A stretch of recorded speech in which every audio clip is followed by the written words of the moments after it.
লোকে বলে আর্টিফিশিয়াল ইন্টেলিজেন্সের যুগে বই পড়া নাকি বিলাসিতা, কিন্তু যখনই বইমেলা হয় এবং যখনই আমরা বইমেলাতে ঢু মারি তখন কিন্তু বইয়ের পাতা একবার না একবার কিন্তু উল্টে দেখি যে কি কি নতুন এসছে, কি কি নতুন বই এসছে ইত্যাদি।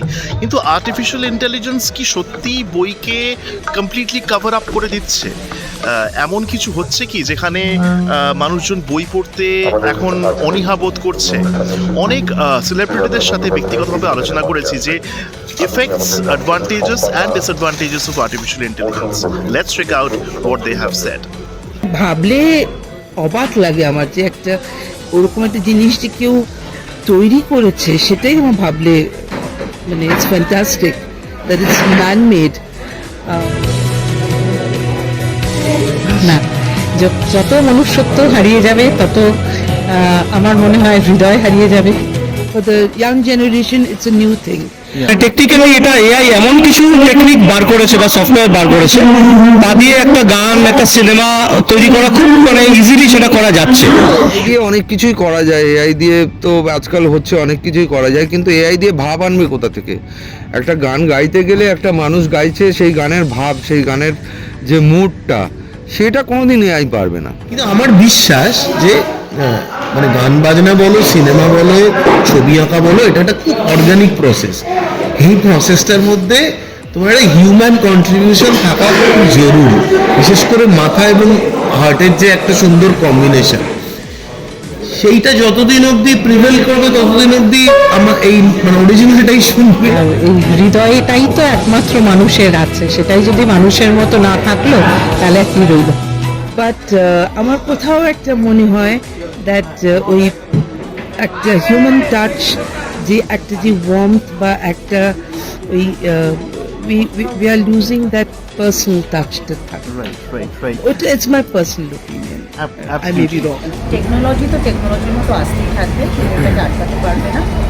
কিন্তু আমাকে যদি পার্সোনালি জিজ্ঞেস করো, এই যে মানে মান্নাবাবু গলায় মানে ওনাকে দেখানো হচ্ছে, অথচ হেমন্তবাবুর মতন গলা বেরোচ্ছে, আর বিশেষ করে ইদানিং সোশ্যাল মিডিয়াতে বিভিন্ন সেলেবদের নিয়ে যেরকম ভিডিও এআইতে তৈরি করা হচ্ছে, আমি সেগুলো কিন্তু খুব পার্সোনালি আমি একদম এটাকে সাপোর্ট করি না। আকস্মিক যন্ত্রের যেমন কোনো বিকল্প হয় না, ঠিক তেমনি আমাদের যে এই যে মানে কি বলবো, মানে একদম সঠিকভাবে যে গান বাজনা, যেটা আমি বলবো যে একটা মঞ্চে একজন শিল্পী যখন গান গাইছেন, হ্যাঁ, তার যে উৎসতা, সেটা কোনো এআই বলুন বা কোনো সফটওয়্যারের মাধ্যমে বলুন, সেটাকে ধরা সম্ভব নয়।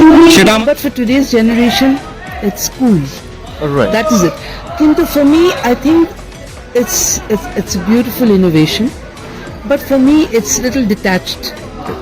Soul-টা নেই আমার লাগে। আমারও মনে হয় যে এখন একটা চমক রয়েছে বলে লোকে প্রচুর এআই দিয়ে নানান নতুন নতুন ইন্টারেস্টিং পরীক্ষা নিরীক্ষা করছে, সেটার একটা সময় একঘেয়ে হয়ে যাবে।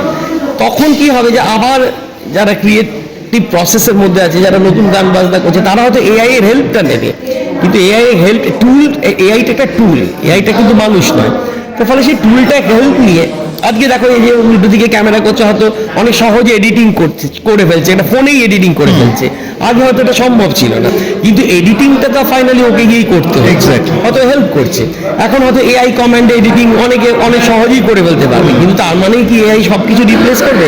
হয়তো করবে, কিন্তু করার পরেও দেখবে মানুষের যে জায়গাটা, সেটা মানুষ ঠিক রেকগনাইজ করবে, আবার মানুষকে ব্যাক করিয়ে আনবে। তখন এআইও থাকবে, মানুষও থাকবে, দুটো একসাথে দুজনকে কমপ্লিমেন্ট করবে, দুজনকে রিপ্লেস করবে না। এআই দিয়ে এখন আমার মনে হয় সাধারণ মানুষের মধ্যে খেলা চলছে, এআই খেলা। আসলে যে এআই এর কি তার ইমপ্লিকেশন, সেটা কত বড় হতে পারে, সেগুলো মনে হয় সাধারণ মানুষের মানে কন্ট্রোলের বাইরে, ভাবনারও বাইরে। দিদিমারা কোনোদিন চিন্তাই করতে পারতেন না যে আমরা মোবাইল ফোন ইউজ করি, বলে ফোন তুলে হয়তো বলতো কোথায় ডায়াল টোন নেই। Exactly. You know, that's the kind of thing. So for us, AI is the same thing. Definitely টেকনোলজির সঙ্গে আমাদের চলতে হবে, কিন্তু এটা যেন অপব্যবহার নেই। আমি এটাই মানে সবাইকে অনুরোধ জানাই, এর চেয়ে বেশি আমার